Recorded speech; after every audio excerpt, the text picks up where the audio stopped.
Good morning, everyone. Good to see. Good to see you. I'm always happy when I see people come back because it's at least an indication that we must have some value added. It's a tough world. I know right now you got a little window to breathe after fall two and before end of year kicks in, but it's good to see you back. Good morning. Good morning, Wendy. We have a pretty full agenda, and I'm going to get started in just 1 minute or less than 1 minute. I feel like I always have too much information, then we have time, and so be it. Morning, Anjanette.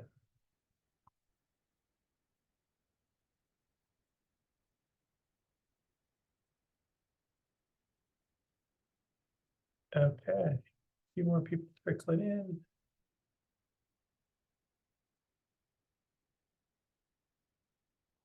And let's get started. So, welcome to the LACOE CALPADS network for April 11th. This is our second to last meeting of the year. I do love the spring. I don't know. I mean, I think everybody does, right? But the flowers. I had a nice little. I took a couple days off last week. Spent a little bit of time at Mammoth, which was still kind of wintry, and then went right to Phoenix for a soccer tournament. But just in the chat, what are your favorite aspects of spring? What do you like most about spring? It doesn't have to be work related. I know somebody's going to say say something work related, but you could be anything. What do you like? Are there any gardeners out there? I just planted some tomatoes. Excited about that. Butterflies. Yeah, the flowers, longer days. I know grilling at night, it's so amazing. Yeah, the poppies. Oh my gosh, this year the poppies are crazy. I was driving through Antelope Valley on the way up to Mammoth. Holy cow, it's going nuts. The weather, Karen, I don't know if we can count on the weather anymore in Southern California because it just seems to be fairly all over the place. Sue Ann, Canadian geese. I love it. I do like the geese. I grew up in northern Nevada and we used to get the geese would land there. Yeah, lots of good things. Just to take a moment, I don't know how many of you look at Jaime. Jaime used to work with us, and I know his home projects are never ending. What the heck, But good to see you're getting some gardening in as well. I too have home projects that are never ending. The downside to the warmer weather is the termites again. I got to go back. I got a fence that just got decimated. So anyway, well, let's get started. Thanks for sharing on your your spring-like enthusiasms.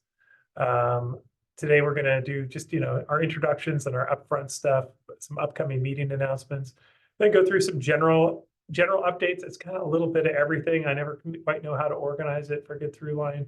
We'll talk about certification results for LA County and talk a little bit about technical assistance. Go through some recent flashes because I think we need to give them some context of things that came out in the last month and who you might want to share these with, and look at some assessment reminders.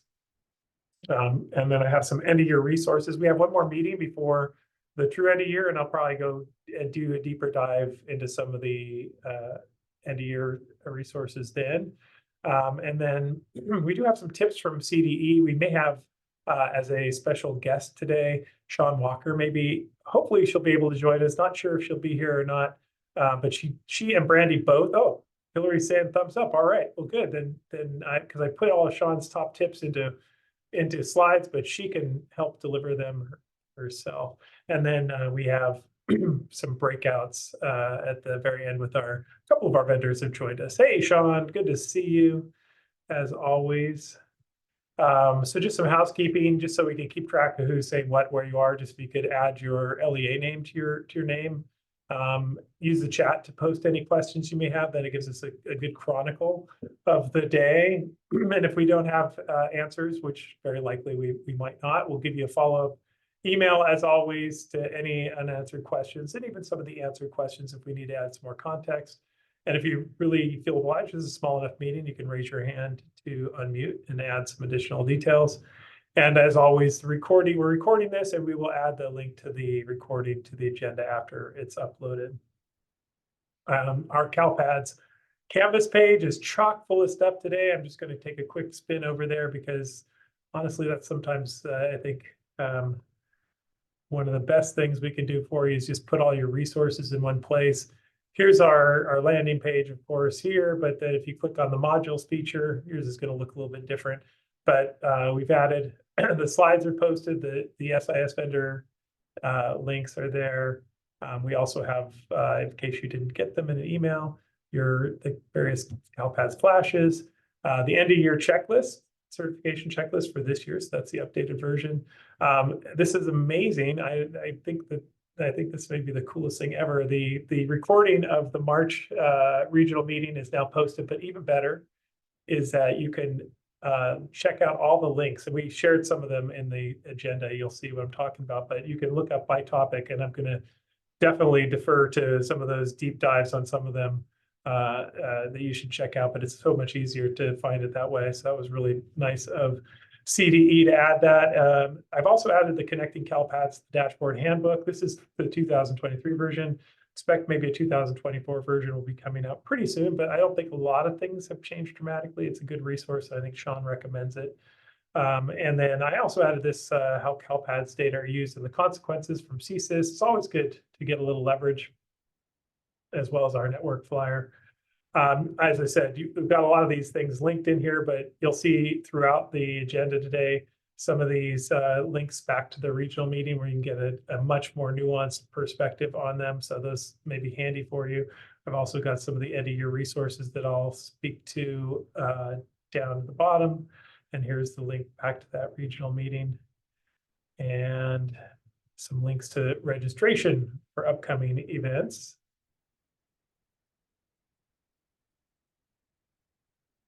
And let me get back to our PowerPoint. And as always, our purpose here at the CalPADS, LACOE CalPADS network is to share timely information on CalPADS issues. I think there are a few of them coming up, or just things you need to be aware of. Provide feedback to the CDE. Hey, we've got CDE in the house today. But we do actually collect some data. I have a couple polls, and we do share this. We actually had a county office meeting with CSIS and CDE just the other day, and it is really, we've done polls in the past where we actually, the data goes right back to CDE, but your voices are important, so they do want to hear from you. We want to build the capacity of CalPADS impact and reach, and connect CalPADS folks with one another. And for those who are new to CalPADS, we'll try to get you as many resources as possible. And really, we want to build the understanding, because we can't do this alone, and to get good data, it has to be a team effort. So we want to make sure that everybody's in on that.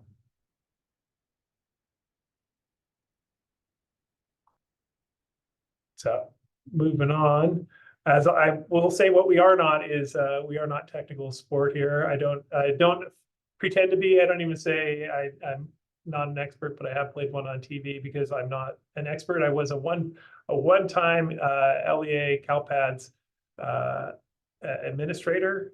So I signed off, and I knew just enough to be dangerous. Okay. But, I continue to have a vested interest because I have recognized the importance for data, both for assessment and accountability and state funding. And I really think a deeper understanding is important, but I will defer to CSIS and CDE for all things technical. And I have links for all those here. My team, just a quick introduction. I didn't even introduce myself. I'm Evan Bartelheim. I'm the project director for accountability and data literacy here at LACOE. I'm joined by my colleague, Dr. Hillary Weissman, just back from the CASBO conference.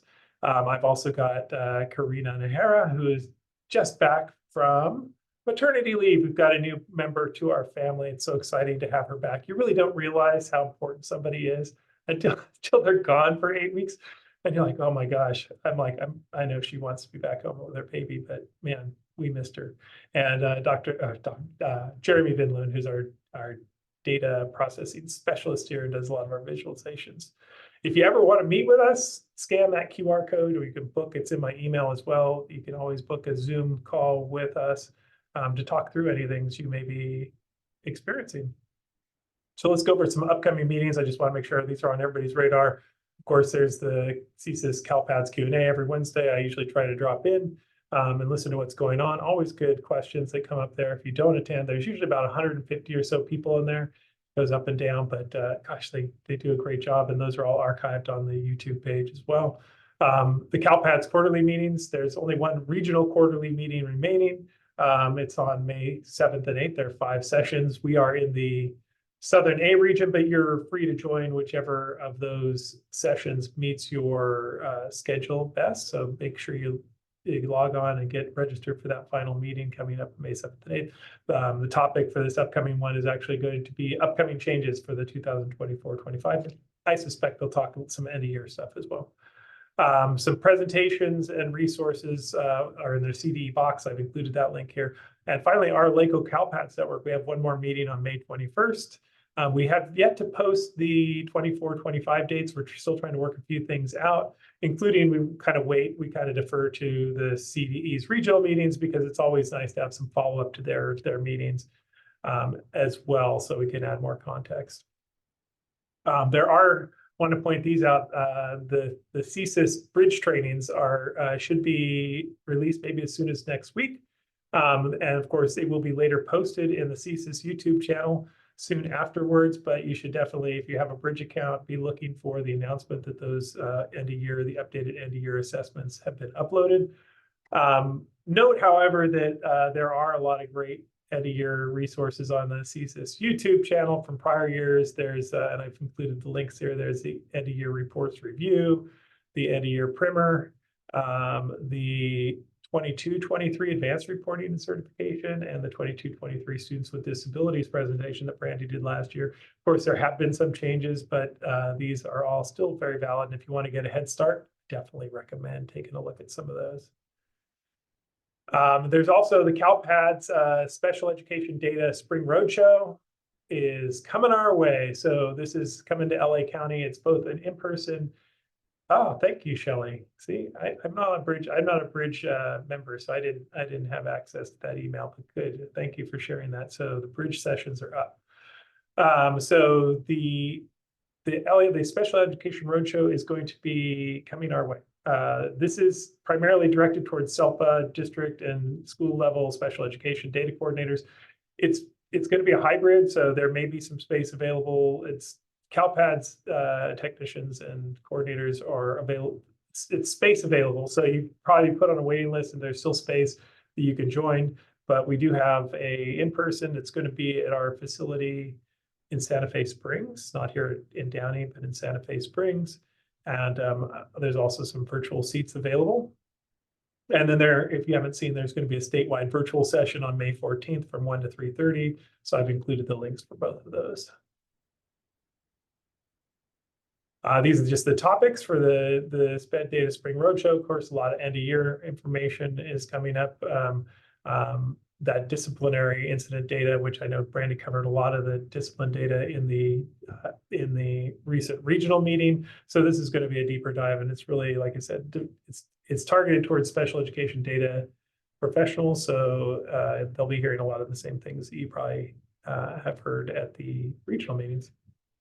So here's something new, and I'm going to launch a poll here just to check the interest. I think I know it'll be of interest, but anyway, so we had a recent proposal from our neighbors in Fresno County, our good friends, and I have shared tons of their resources with you, and I have more today.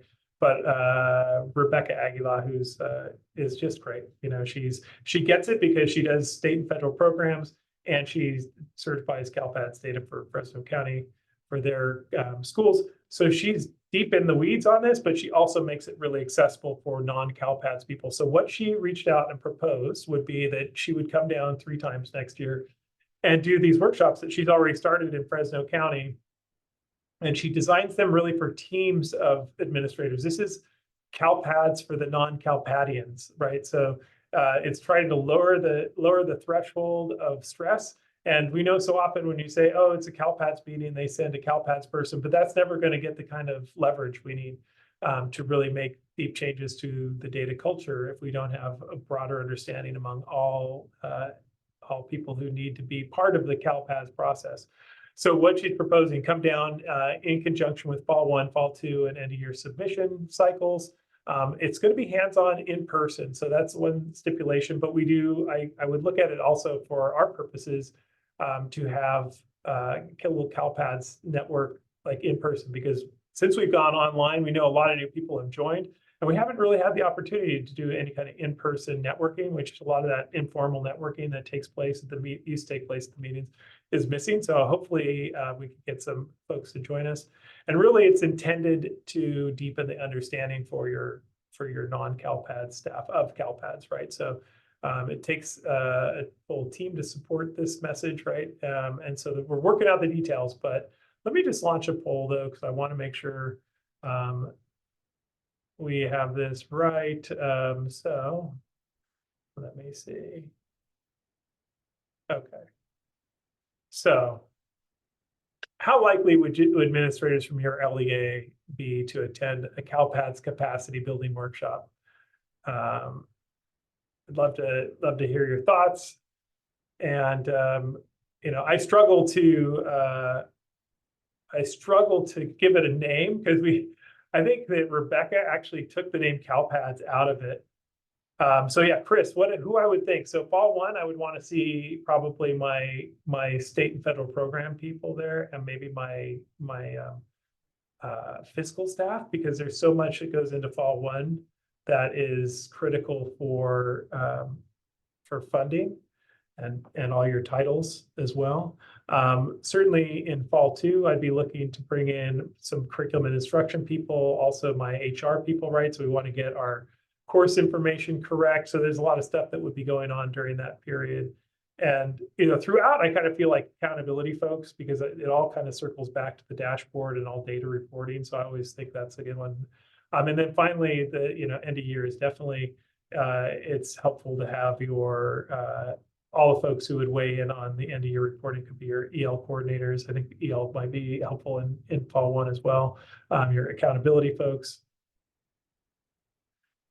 Albert, absolutely. And so what we're trying to do, and I think, so let me just share. I know we have mostly everybody I'll give you another second to respond. We have about 2/3 of the participants have responded.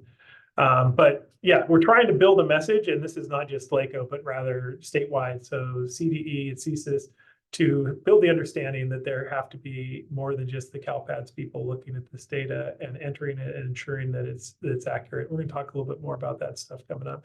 So let me just share what we are seeing right now.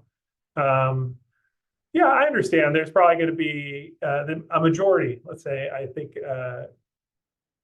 it's very positive here. So I'd say a majority say that the non-CALPADS staff are somewhat likely or very likely to attend. So I'm going to take that as, hey, let's move forward on this. And for those who are somewhat unlikely, what we would try to do is reach out through our various networks. So I've got the Data Assessment and Accountability Network, Dan, which gets a lot of assessment and accountability folks. And we've got our state and federal programs meeting. We've got our curriculum instruction folks. Yeah, so Chris, I'm definitely will get a flyer out. Data quality. Thank you, Sean. Yeah, absolutely. See, I love leaning into you for these ideas. So this is what we plan for next year. I'd say, it's about a 95% reality right now, and we just have to pin down the date. So anyway, so thank you for chiming in on that. Let me get to some general updates, mindful of the time. So congratulations, Fall 2 certification. All of our LA County LEAs certified their data. In fact, that makes Fall 1 and Fall 2. We are rocking it. And we are a huge county. We have 80 districts and 400 or so charter schools. So I think, we're like the 800-pound gorilla in the state. So it's amazing that we got that information in and was certified on time. Great job on that. That included just pounding the pavement for some schools that had closed and trying to get that data.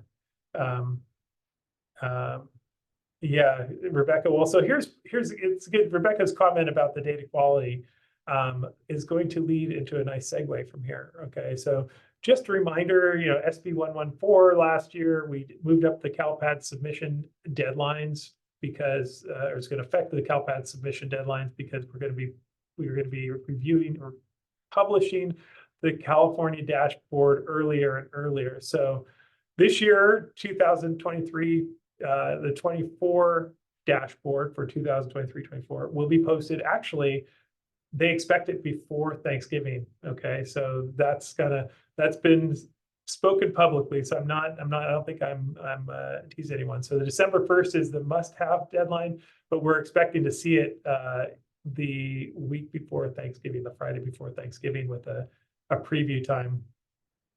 And so we know our deadline for this year for end of year is August 16th, but then moving forward, we still have some undetermined dates. So there's still conversation, not just for end of year, although that's the bigger impact, but what the deadlines would be for fall 1 and fall 2 as well. So as a reminder, though, districts that do not certify CalPADS data beginning this year will be identified for technical assistance, aka differentiated assistance, upon the release of the 2024 dashboard. And this was a topic of conversation at our county office meeting, and I think why we want to talk about data quality, right? So here's the details, right? It was embedded in our ed code, right? So the differentiated assistance criteria, it's a little bit different than the differentiated assistance that we provide currently to we have 45 districts that are in DA and 63 charter schools that are identified for DA. This would apply to all LEAs. It would only be a 1 year, if that's what's in ed code, 1 year technical assistance. But note that it says fails to submit data according to the processes and timelines. This is some key language here, as specified in ed code 60900F. And the CalPADS statute that they're referring to notes that local education agencies shall submit data according to processes and timelines established by the department. So this goes beyond just meeting that final deadline for certification. This would include submitting and certifying accurate, correct, and complete data by the certification deadline. So and for DA, the county would be providing this technical assistance. So there's a lot to work out, right? And I'm not saying that this is all known yet, but some of the considerations that are being considered, need to be worked out, right? Obviously, just not meeting the certification deadline is just the first step, but moving forward, there may be some consideration around: is it just missing the certification deadline? Is it reporting missing or inaccurate data following the deadline, right? We oftentimes will have people come back and say, "Oh, our dashboard is totally wrong. How do we get our A through G rate is like 3%. How did that happen?" Or our graduation rate just plummeted and it's totally inaccurate data, right? So there could be implications for that as well. Any inaccurate or missing data identified after the time. And then, when the clock starts ticking in terms of the process, like, why wait? If you're struggling with fall 1, getting everything in on time, maybe the technical assistance should start immediately. And then, building awareness of all the supports that are available through CSIS and through CDE. These are all things that are being considered, and just the gap. So, we do our part here. We are very, I don't say we're totally unique, but I'm not certifying CalPADS data. I'm not in the trenches with you. So there's technical assistance I can't provide, but I do think we have a lot of leverage over bringing in the people, like I was talking about, who might be able to help you with your job and to build that awareness of the importance. And I think that should missing the timelines, for example, for submitting data become part of this process, then you may get people's attention also, right? So this is not supposed to fall on you. Terry, I see your question about knowing if the fall 1 data will be earlier than usual. I don't know. I won't venture a guess on that. We're still waiting for the final timeline CD's working out. So on to the next topic. I probably should have had but try not to. I do want to say one last thing about this. Differentiated assistance, and you probably aren't invited to these meetings, but our differentiated assistance process is not a gotcha. It really is, from the county office perspective, an opportunity to work side by side to improve practices. And we've been having some remarkable, even some data specific opportunities working with some of our DA districts who felt like, well, maybe part of our dashboard is our data submission process and our data review process. And so we're supporting them, and we're not coming in and saying, you know, you've been bad, but rather, hey, let's look at your processes. Let's try to self-correct, right? And that's the whole idea of differentiated assistance. It is not a gotcha, but rather it's supposed to be a supportive process. And to that end, I think CALPADS people should probably welcome it because it's going to give you some additional leverage. It should not be seen as a blemish on your abilities, but rather an opportunity for a district or charter school to improve practices.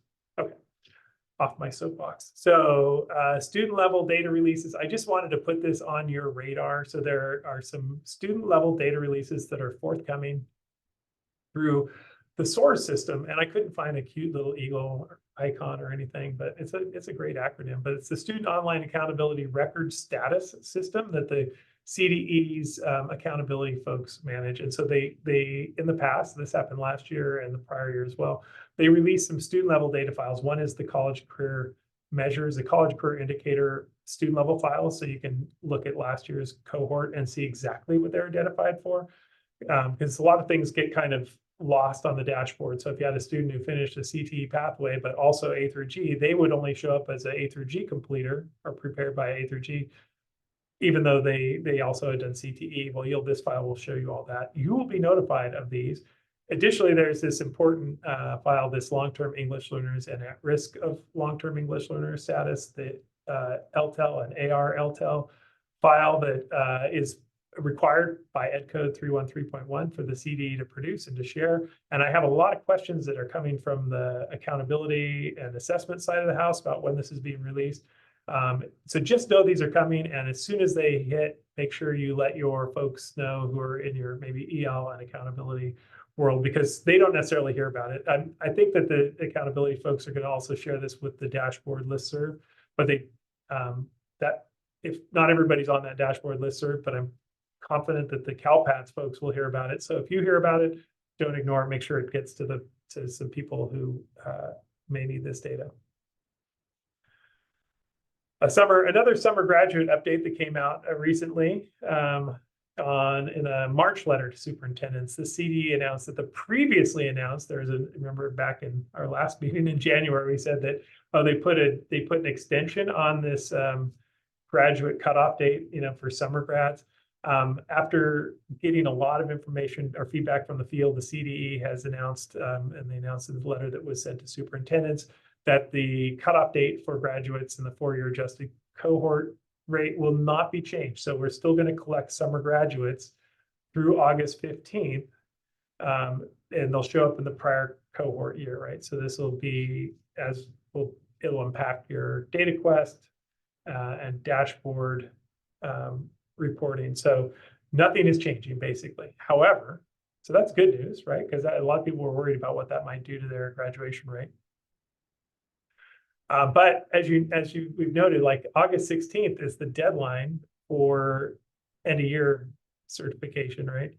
And for your self-approval, self-approved for 3 and 4, not for your cohort information. Or yeah, for your cohort also, that just gets pulled. But if you have this graduate cutoff date August 15th, which is the same as in the past years, this is going to be really a short turnaround, obviously, right? So you've got that 1 day difference. So some guidance will be forthcoming, but we do want to get this is actually a question that was posed to us in the county office meeting the other day. And I'm like, oh, this is actually, would have been a good poll. So I'm going to ask you to weigh in on this. Now, of course, if you are not an LEA that serves grades 9 through 12, this doesn't apply to you. But we'd like to know, is this reporting, do you think this quick turnaround, is it going to be a significant problem? This is something I want to share, right? And if you have a specific concern about this, like this is what I think is going to happen, that would be really helpful because, as I said, there's some messaging coming out that's going to be forthcoming about how to do this. So the more information that CDE and CSIS can have about what potential pitfalls or unforeseeable pitfalls. See, I used to work in adult ed, and we used to get a lot of these summer grads, kids who are credit deficient, and they come in. So that adds another wrinkle, right? Because you've got to get the grade from the adult school. It wasn't a huge wrinkle, but getting the grade from adult school over to the high school, who's there to take that grade? What are the delays? So anything that you may know or think of, please share in the chat. For a lot of you, this isn't super relevant. I'm seeing some stuff coming in. And while you're filling that out, learning, I see lots of questions about LTEL and at-risk LTEL files. So just let me let you know, there are now two definitions of LTEL, and you may have heard about this. One definition is the old definition, which is multifaceted. It's number one, a student is grade 6 or above. They were identified, they've been enrolled in schools for 6 or more years. They have not advanced on the LPAC in the prior year. They are below standard so it's before the CASP ELA. So it's very difficult. They actually don't just look at CALPADS. They do look at CALPADS for part of it, but they have to refer to the LPAC file, and they also have to refer to the CASP file from the prior year. So this is why it takes so long for this file to come out. The new definition, which is going to coexist for the time being, and it will be reflected on the dashboard, are LTELs, any student who has been identified for 7 years or more as an English learner. And how the details of that will play out, the parameters. It's very complicated. There's a lot of things to consider. I won't go into it now, but those are going to coexist for a while. But this file that's coming out is the old measure, which was defined in Ed Code 313.1. All right, I'm going to end the poll, and I'm going to share the results. So it's a good, close to half folks don't think it's a problem. And if you throw in the others too, it doesn't apply. I guess it's just for a quarter of you. It could be a problem, right? And so, so I don't see any comments on it, but if you have any, maybe you could share them as we go. But, if you have any thoughts that you want to share with CDE in terms of how we can communicate out the best practices. And Albert, emphasizing that it's not the amendment window, is not the time to fix things. That's important. Okay, so moving on. I just want to go through some of these flashes, some updates.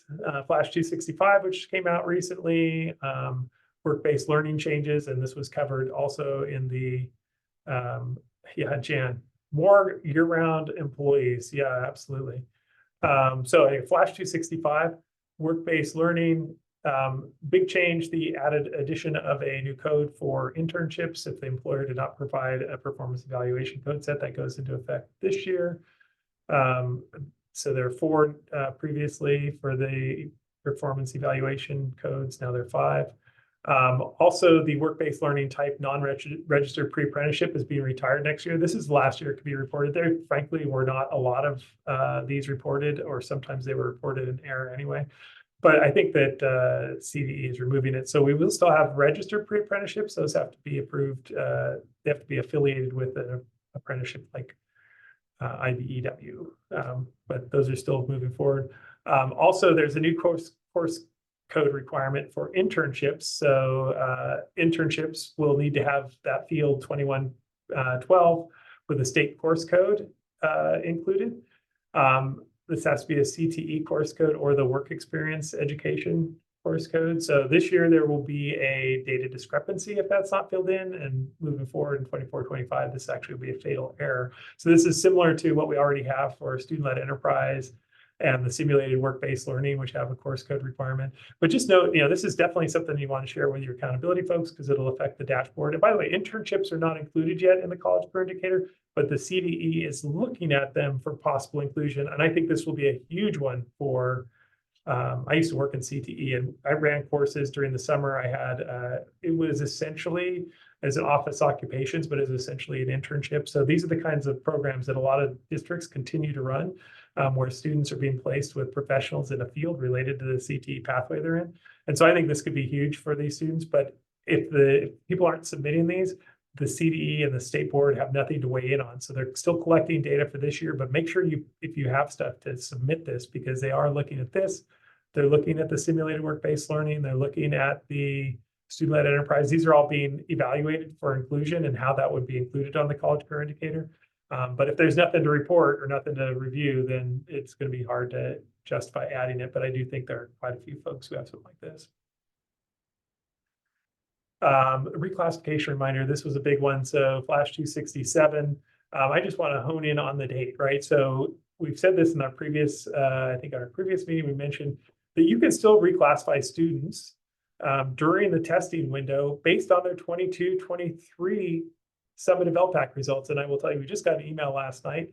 Currently, statewide, there are more than 38,000 students who have a 22-23 LPAC or alternate LPAC summative assessment result that meets the criterion for reclassification. It's one of the 4 criterion.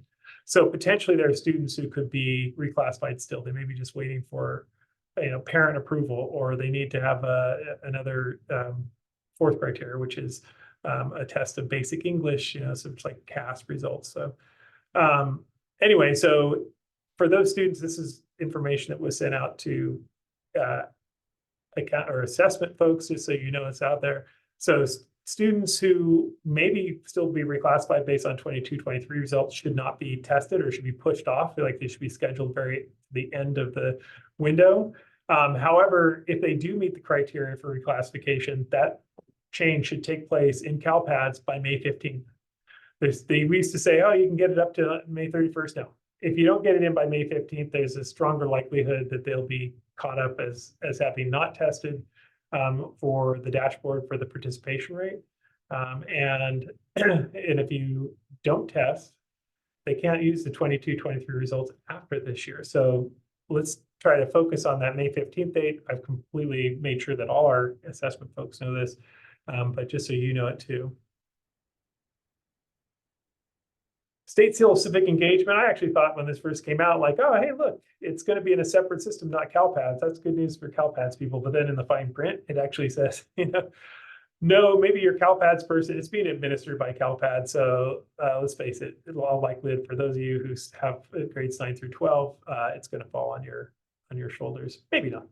But so they're collecting information. The state board president, Linda Darling Hammond, is really big on the State Seal of Civic Engagement. She'd love to see it incorporated in the College Career Indicator. So they're collecting data this year in this new data system. As I mentioned, CALPADS office oversees it. The submission window will open on May 1st and go through June 28th. The data that's needed is a student ID for the students who receive this, the school and district of attendance, so their CDS code, the grade level in which it's earned, and the document type to which the seal will be affixed. So is it gonna go on their diploma? I don't know what else it would go on. So what you should know if you're a district where this is happening, identify where the data is contained, so you know where that is. Ensure that the data is being maintained for the individual students, the data that's going to be needed, and then the staff member responsible for upload. It may be you, it may not be you, but definitely talk to somebody before it falls on your shoulders and it's a scramble. So I would definitely recommend sharing this with your accountability and your curriculum instruction admins who may oversee the State Seal of Civic Engagement. I'm not going to belabor the summer EBT because there actually is a link. I think that this was gone over by Paula at the regional meeting in much greater depth than I could do justice to in the amount of time. But these are just some of the things you just need to know about that summer EBT. There's a lot more detail here, but this came out. This was the follow-up flash that was promised at the regional meeting that came out just last week. And, it's basically automated. There's not a separate application going in. It's automated. And it's looking at both the statewide automated welfare system as well as CALPADS to collect it, right? So students need to have, they need to be enrolled in a participating school for no national school lunch or school breakfast. And then they would be looking for the program records, right? For 181, 182, 135, or 191 for eligibility. If you're a CEP school or provision school, they would look at, that 181, 182 could be based either on an NSLP application or potentially the alternative income form. Do watch that. This is much more involved than 2 slides can account for. Sorry, going too fast, but I know we have limited time. So I want to talk about some state reminders around testing. This nightly extract from CALPADS, we all heard about this. I have a new little wrinkle that I want to add here. 48 hours to show up in Tom's. We have Marcus from ETS as a regular attendee at our meetings. And he shared Tom's folks, the ETS folks, do not work on, this only happens during business hours, this update. They don't work on weekends. So if you do updates at 4:30 on Friday, do not expect to see them in Tom's at 8 o'clock on Monday morning. And so these are some of the other ones. I knew Sue Ann is saying, wait till after. Yeah, I guess if you can't get them resolved, this has been an ongoing issue with the mids, where students starts a test and then the SSID test. So maybe it's better, could be resolved later, and the merging of mids and then the merging of the student test records, they'll all find their way. So yeah, maybe that's, I'll let Sean weigh in on that. And then also, as the old saw we said last year, don't pre-populate those enrollment records, because that could mess with students. You know, if you're exiting students, it could mess with students who still need to test, and do not pre-populate those program records for students haven't completed testing to avoid potential problems. Importance, this was noted at the regional meeting also, completing that field 2.36, that student initial enrollment date. This does ultimately affect, long-term would affect that version of long-term English learner that we were talking about. This field's drawn on for that. But more importantly, this allows students who are being exempt from ELA, the ELA CASP, from taking that. So that needs to make sure. And what happened is a lot of students, you know, you get everybody up front, but then any students who are TBD on census day during fall 1, or students who have enrolled subsequently, they're still showing up as TBD. So make sure you check those. And there's a flash forthcoming on this. So, and there will be a fatal validation error when this field is missing. So as always, be a buddy with your testing person. I think it's probably worked out, but looking at report 8.1 is a great way to look at all your information, the grade level, all your demographic information, your ELAS, and your students with disability indicator. Those are all things you can find on report 8.1. So this is a good one to share with your testing folks. So as I said, I'm not going to go deep into this, but you have some resources. This milestone is posted. I just want to note that, you know, you can start doing a lot. You can complete your data population in your student information system. You can submit and post files, right? You're reviewing validation errors now to reconcile as needed. The big one though is when, you know, July 15th hits, and you should have that short little window for your local data stewards or site leaders to look at your data for approval. So those are all things I think we recommend. I've included in here all these lists. So the end of year checklist is included on the Canvas page. The end of year roadmap is a great resource. Now we've got the end of year, the updated end of year information that's in the bridge, and will be posted to the CSIS YouTube channel shortly thereafter. I also though wanted to share this from my friend Rebecca. It's a great resource. She's just so on top of things. But this is, I've added this link, but she put together, this link is in your, it's in the slide presentation. It's also on the agenda. And this is just basically an end of year report review. So it links to basically the report mapping.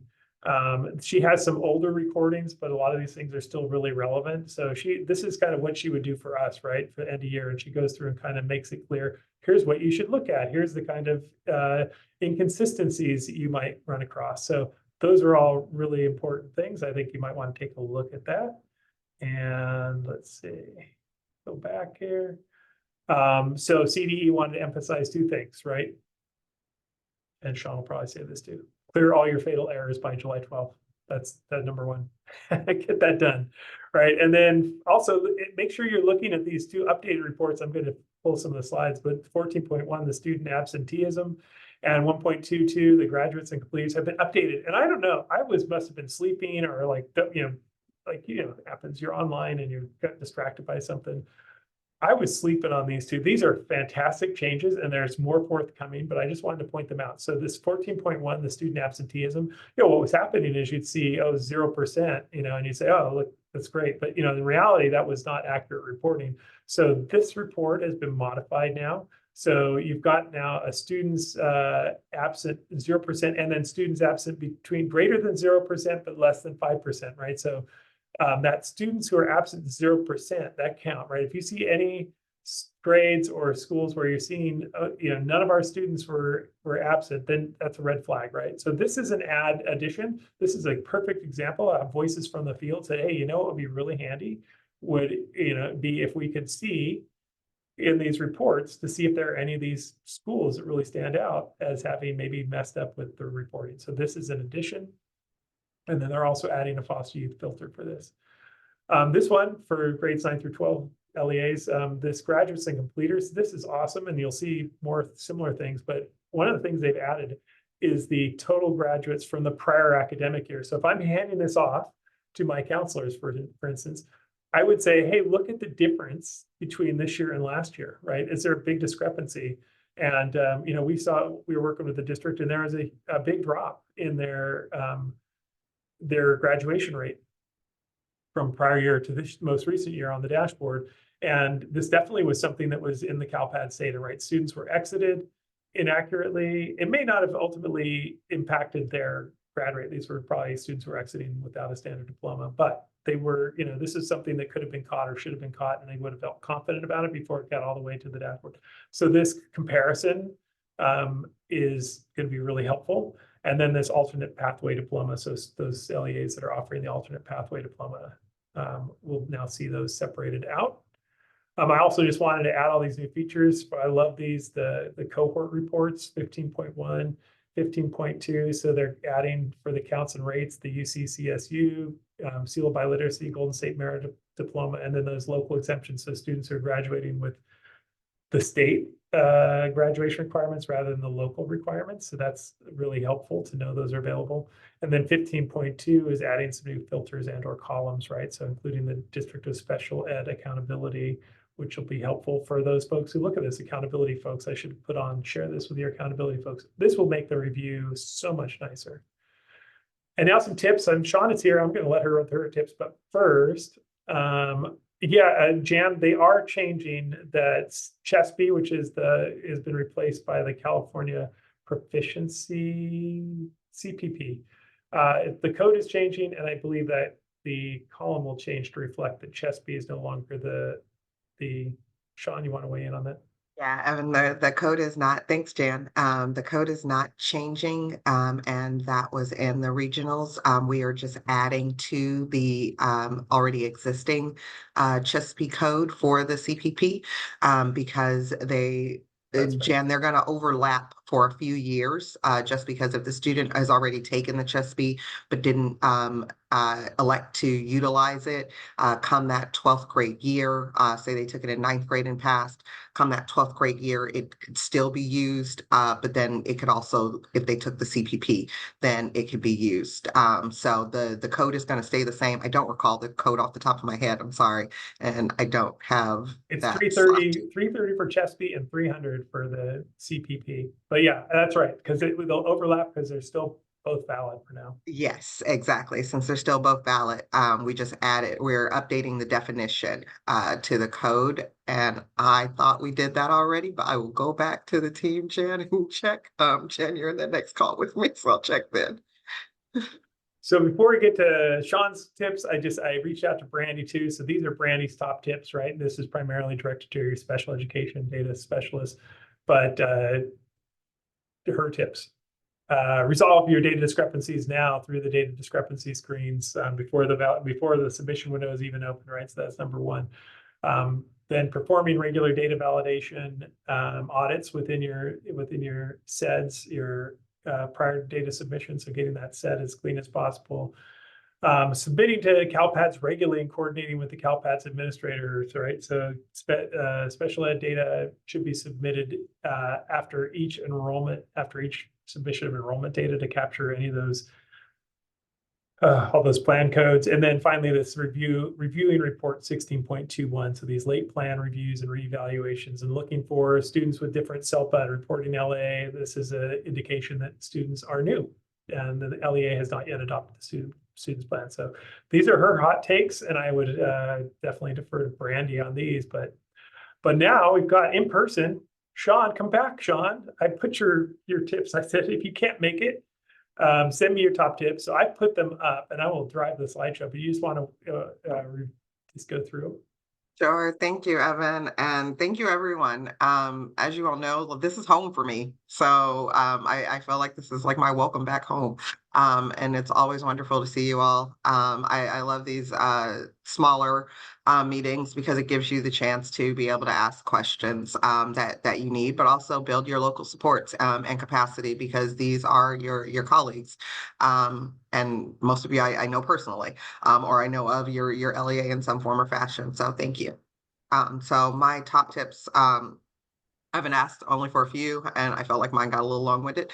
But I wanted to make sure that everyone had in there, and I tried to be honest and thoughtful about them as well too, and put in there from my real life perspective.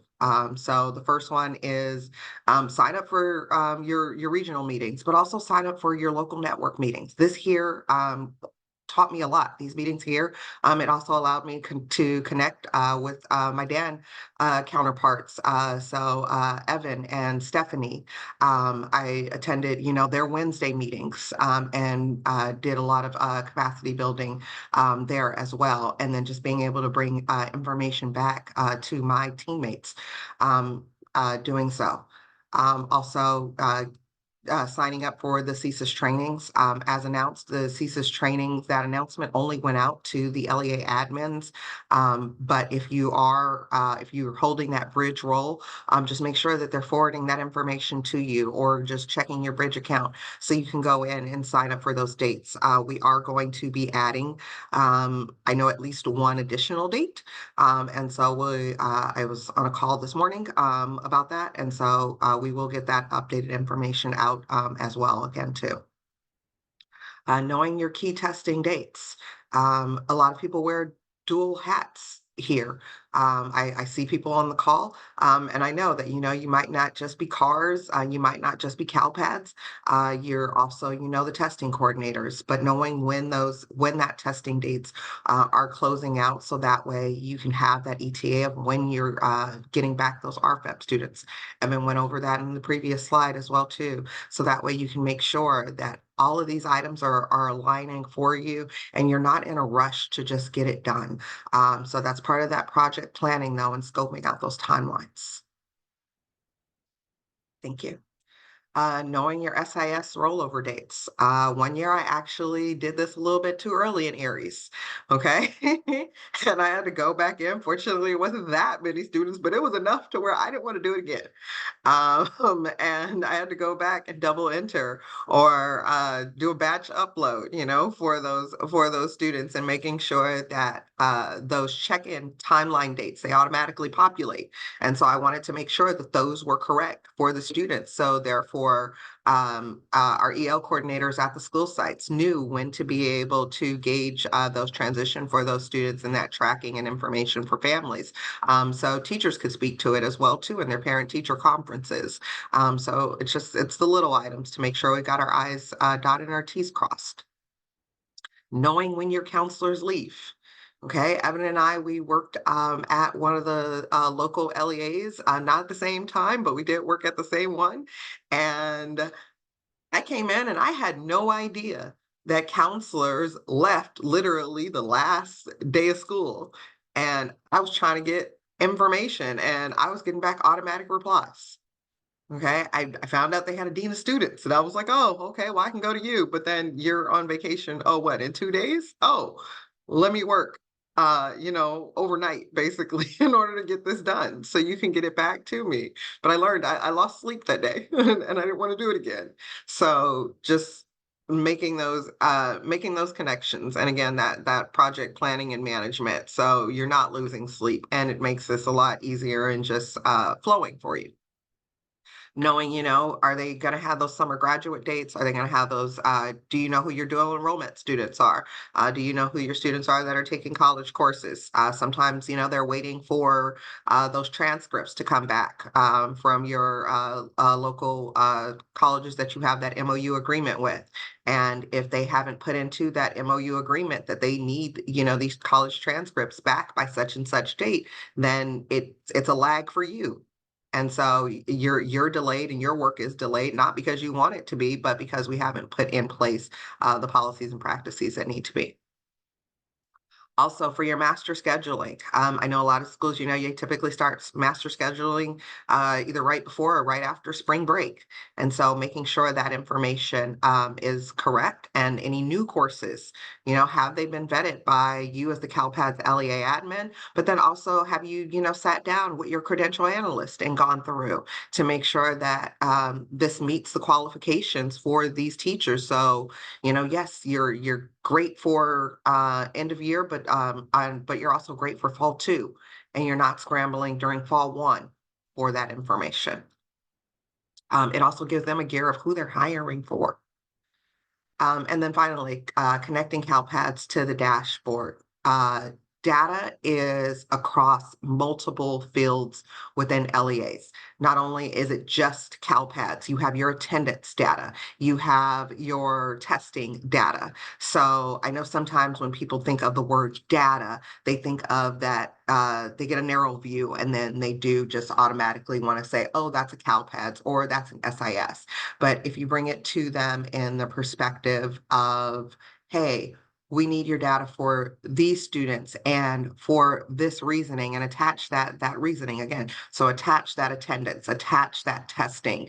You're going to get the buy-in from your colleagues that you want, and the support that you want, the support that you all need to be able to have those local roundtable discussions and ensure that everything's going in correct. So then for your CalPADS EOY and your cohort connections to the dashboard, identifying just your EOY, your common issues, what is specifically problematic for your LEA. Each LEA, it may be different. For some of you, you may not have cohort issues, which is great because you're a smaller LEA. But some of you, it may be a little bit more cumbersome. So knowing which teams to connect and what timelines to connect them by. I know a lot of people, they get busy and it's end of year and everyone's just trying to look to go on summer vacation. So if we project plan in the beginning, hopefully it saves you. Also sharing back this information. I love that Jaime is on this call because hopefully he has this or some version of it. Evan's predecessor was Jessica Conkle. This dates me a little bit. Yes, it shows you how long I've been attending my hometown meetings. But Jaime and Jessica created a communications toolkit. And so everyone wasn't always able to attend from my team, but I made sure that I sectioned out these workshops and the information that needed to be brought back to those team members. I had a communications log, and I would literally just kind of copy and paste from the PowerPoint, and then put in some detailed notes for them to better, support, and then ask questions. Hey, how are we getting this information? So then therefore it would bring us all into the room and be able to sit down and talk to each other. And the final slide here, I call it your watch list. These things that you seem to be seeing problems with. So the items that we often see are your free and reduced meal eligibility counts. You're not sure what dates to enter in or when to correct that information. Make sure that you're talking to your food services director to know, like, if you are CEP, if you are provision, which years you're in.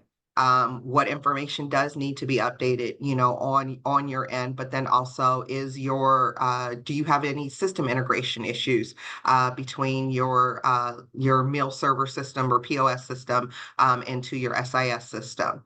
Also, your cars and your Title I discrepancies for your 5.1 and 5.2. I presented on these reports exactly to some of your CBOs earlier this week to make sure that you know that order goes in place correctly. If you don't know who your cars coordinator is, you need to know, because if not, it's going to hinder your EOY reporting, or it's going to make you have to do double work because cars hasn't been opened up just yet for you. Then also your Title III, you're making sure that you know all your students are reclassified correctly, as Evan pointed up to a few slides before. You know, making sure that that information, those timelines are hit. Also for your end of year RFEPs though too, and you're waiting back for some testing scores. You know, do you know when that date is? Do you know when that cutoff is for your LEA?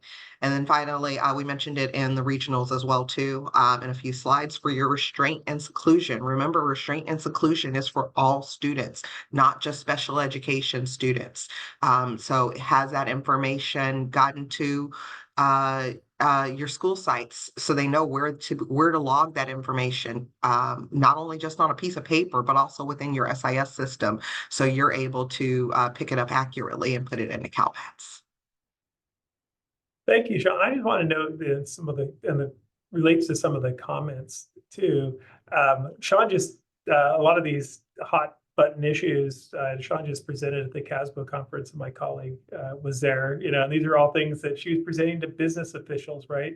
And so all we can do is get the word out to these people. And I see, Rebecca, I see your reference that you don't have any control.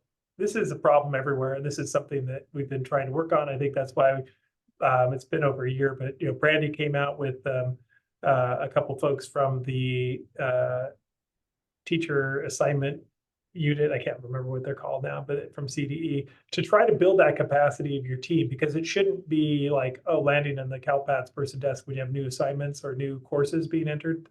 There should be a team that's sitting there, and it'll only happen if we constantly beat the drum that this is who needs to be there. And you know, we see it even in our county office meetings. It's like, as soon as you put the word CalPADS in the title, and I was only joking, right? But you put CalPADS in the title and they just kick it down to the CalPADS person, not recognizing that we all have a role. So we're trying at every level to try to build that capacity. So we understand what you're saying, and we will continue to reinforce, Rebecca, the things that you're noting. Like when it comes time to enter new courses, you shouldn't, you know, make this the last person to know, the CalPADS person who then has to clean up the mess for things that aren't being coded correctly or for other errors. So anyway, Sean, thank you so much for being here. That was such a great, I love having you as our alumna and being able to jump back in. And it's always great to hear you on the other calls. Thank you everyone who joined us. And I think we've dropped in Karina, will you drop in one more time? The links to the CalPADS SIS vendors. So that's it for this week. Thank you for joining us. We'll make a recording of this. We'll get it posted as soon as possible. And stay tuned. We'll get more information about our plans for next year with regards to the series that will be, again, targeting those folks that you need to have supporting you. So once again, we appreciate you taking the time to join us. I really do find it helpful, inspiring, I guess, to see that you keep coming back for these meetings. It's my pleasure to serve you. I know you're doing the yeoman's job out there, getting the work done. Claudia, I don't know. Did we get a link for Power School, Karina? We did. It's Power School in Aries. Okay, Power School and Aries. That's the only ones who can join. Thank you so much again.